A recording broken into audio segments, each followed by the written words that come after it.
ভূগর্ভস্থ পানি উত্তোলনে বিশ্বে বাংলাদেশের অবস্থান ষষ্ঠ। পানি উন্নয়ন বোর্ডের তথ্য বলছে, দেশের প্রায় ৫৪টি উপজেলায় ভূগর্ভস্থ পানির স্তর আশঙ্কাজনকভাবে নেমে গেছে।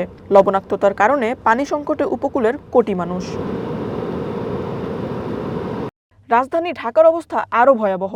গবেষণা বলছে, ২০৩০ সালে রাজধানীর পানির স্তর বছরে নেমে যাবে ৩ থেকে ৫ মিটার, যা বর্তমান পরিস্থিতির তুলনায় প্রায় ৭০% বেশি। বিশেষজ্ঞরা বলছেন, পানি সংকটের কারণে দেশে বাড়বে উদ্বাস্তু। শুধু তাই নয়, ২০৫০ সাল নাগাদ বিশ্বে প্রায় ৫ বিলিয়ন মানুষ পানি সংকটে পড়বে। মঙ্গলবার রাজধানীতে বিশ্ব পানি দিবস উপলক্ষে আয়োজিত এক আলোচনা সভায় এসব তথ্য তুলে ধরেন বিশেষজ্ঞরা। পানি বিশেষজ্ঞ আইনুন নিশাত বলেন, বন্যা কিংবা জলোচ্ছ্বাস মোকাবিলায় উপকূলের বাঁধগুলো এখনও অকার্যকর। সামান্য পানির চাপেই বাঁধ ভেঙে যায়। পানি সংকট সমাধানে প্রতিষ্ঠানগুলোর কোনো সমন্বয় নেই। বাংলাদেশের ডেল্টা প্ল্যান নতুনভাবে করার পরামর্শ দেন তিনি। আর বাংলাদেশের ওভারঅল পানির দাম নেই।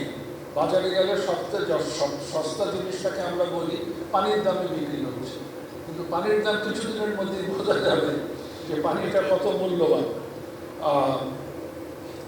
ওয়াটার কনজারভেশনের আমরা কোনো চেষ্টা করিনি, কোয়ালিটির দিকে চেষ্টা করিনি, এবং সময় এসছে ক্রপিং প্যাটার্ন বদলাতে।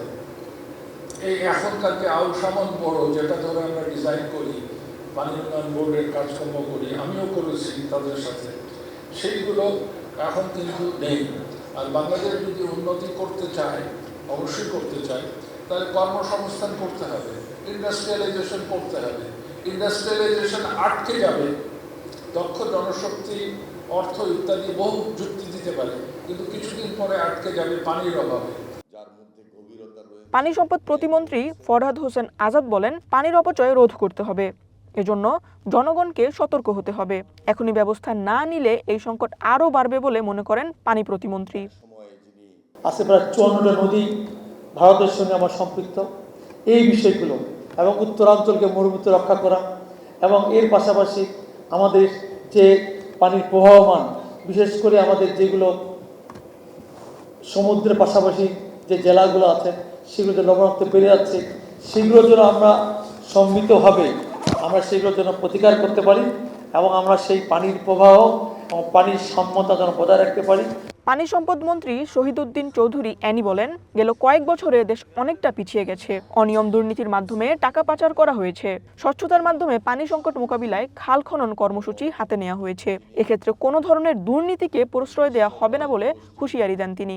একটা দুর্নীতিমুক্ত প্রশাসন গড়ে তোলার জন্য আমরা এই নির্বাচিত হয়ে জনগণের সামনে উপনীত হয়ে সামনে এসে আমরা এখানে দাঁড়িয়েছি। শেষ হয়ে গেছে এই দেশ।